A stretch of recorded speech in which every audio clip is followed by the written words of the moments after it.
The clock is definitely ticking, but we still have no shortage of great stories and great causes to focus on as we wrap up the 2022 edition. And we are thrilled to welcome onto the stage now Latonya Muccioli, the program manager of Gateways Community Services in Nashua. Latonya, thank you for joining us. Hi, thank you so much for having me. It's great to have you. And now we understand that your programs, you offer programs and services to promote growth and independence for individuals who experience developmental disabilities, acquired brain disorders, and autism, as well as seniors and veterans in need of supports. With 3,000 clients statewide, wow, you're busy.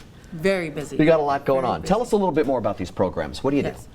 So I'm here representing our adult day program that services seniors and folks with disabilities. But we also have an autism program. We have early supports and services that service young children, I think 0 to 3.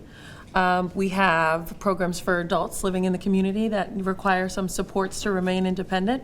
So we really service folks from birth all the way through their entire life. This kind of feels like a labor of love for you, because we were just talking before we came on that your work with seniors started early on, right? It did. And it led you to where you are today. Tell me a little bit about that. It did. So when I was 16, I started working in the kitchen just as a dietary aide at an assisted living.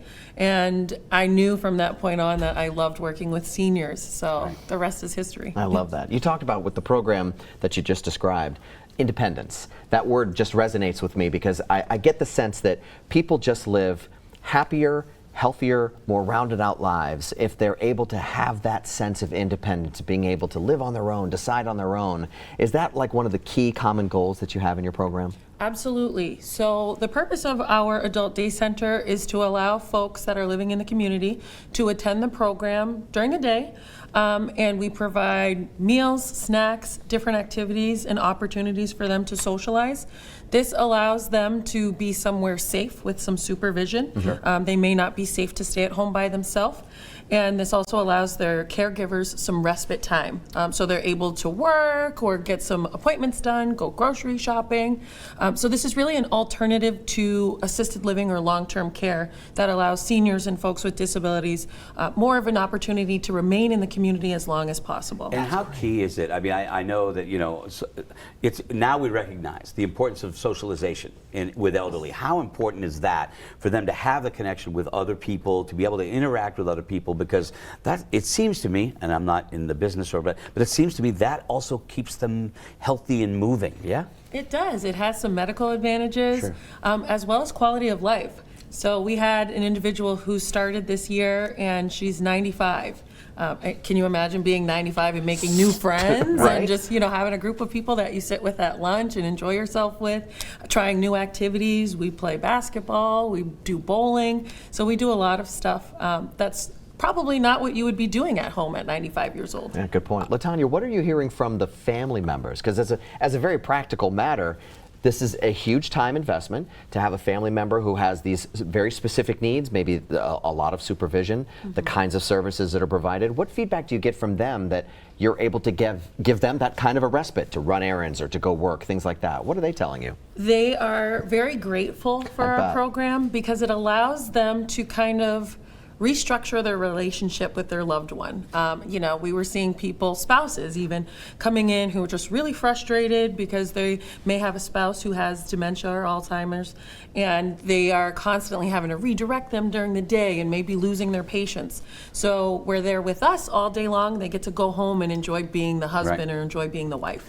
So I've been asking this throughout last night and today, the same question, because I really think it speaks to what you love about your job, and basically the question is, what makes you happy when you're doing your job? What sustains you? What lights you up in the middle of it in the afternoon when you're working?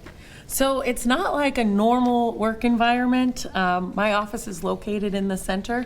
So, you know, I might be working away on my computer dealing with budget stuff, and I'll hear laughing. And it's really nice to hear that. You hear other people enjoying themselves and having fun.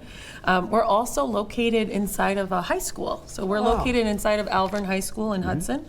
And the students also participate in the program. They volunteer. That's great. And they interact interact with our participants. So it's really nice to hear the students learning and our participants interacting with them and having fun. Is that a bit of a recruiting tool? Do the students tend to be like, oh, I think I want to do that for a living? Are you seeing So that? we are. So Alvern High School has a career and technical education section of their school. Yeah. So some of their nursing students that are in the health sciences program are looking to be certified as licensed nursing assistants, and they can receive clinical hours while participating in the program. Oh, wow. So they're That's under great. our nurse and their nurse instructor, so they get to get that hands-on experience. I just reading about how you guys made the news on WMUR Yeah. after helping a family so their daughter born with a rare genetic condition could return home after spending her first 11 months in the hospital. I can't Wow. imagine how great that family felt to have their daughter home. Absolutely. Congratulations. Absolutely. Right? Absolutely. That's just fantastic. But it also speaks to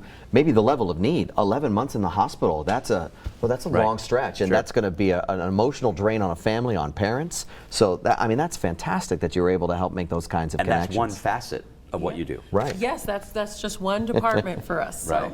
Do you rely at all on volunteers? Do you need volunteers to help with providing any of these services? We're always welcoming new volunteers. We have, like I said, the students that volunteer, and often we have people come back who may have had a family member that was a part of our program in the past that want to volunteer as well. So when you bring in a kid from Alvern High School and they're volunteering, do you see a little bit of yourself in that? I kind of do. I kind of do. Well, we actually just hired one of our volunteers. That's great. Oh, great. She enjoyed volunteering in the program so much that she had applied, and she's now one of our activity aides. That's great.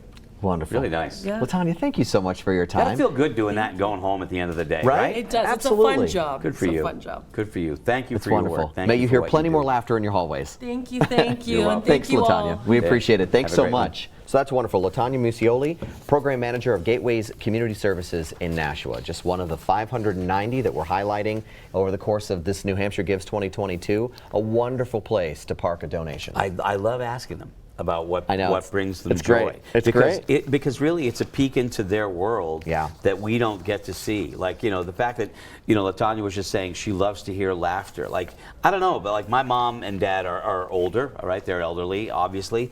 And, hearing my mom laugh is the best. Yeah. Making her laugh is the best. And when you are caring for someone like that, and you can hear them laughing when you're not right there being the one making them laugh, Yeah. that socialization is working. It has an effect, like Latonya said, on their health, on their mental well-being. That's a beautiful thing. Absolutely. Beautiful thing. And stop and think for a minute. So Matt helping veterans, Latonya helping with the adult day services. Sure. Stop and think for just a minute what our daily lives and our daily challenges might look like without these programs.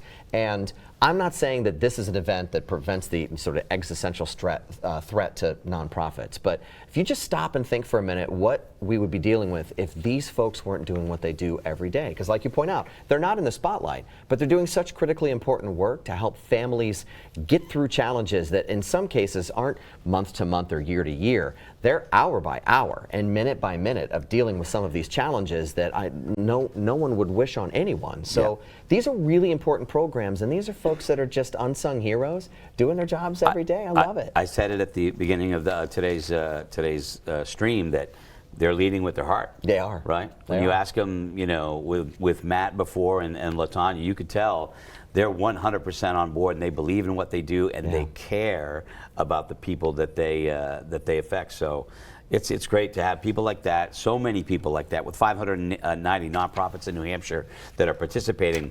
There's a lot of people like that in New Hampshire that care about the others in our state. So it's a great thing. And let's throw Great down thing. the idea of making sure that our young people, our youngest generation of students that are coming of age, that they are exposed to these kinds of programs and these efforts that are going on. Because like Latonya said, at Alvern High School over in Hudson, they're getting a chance to not just see the program, but participate in it. And I think raising awareness among young people that this is happening will help raise a generation of folks that are going to get And back. a generation after that, because their kids will learn the same. It's the ripple effect. Yeah, you it's the gotta ripple pay that effect, and it's a forward. beautiful ripple effect. It is. Right? It absolutely is. And we're here to sort of help you learn, and we learn as well about some of the nonprofit agencies and organizations throughout the state of New Hampshire. We'd like to take another minute here and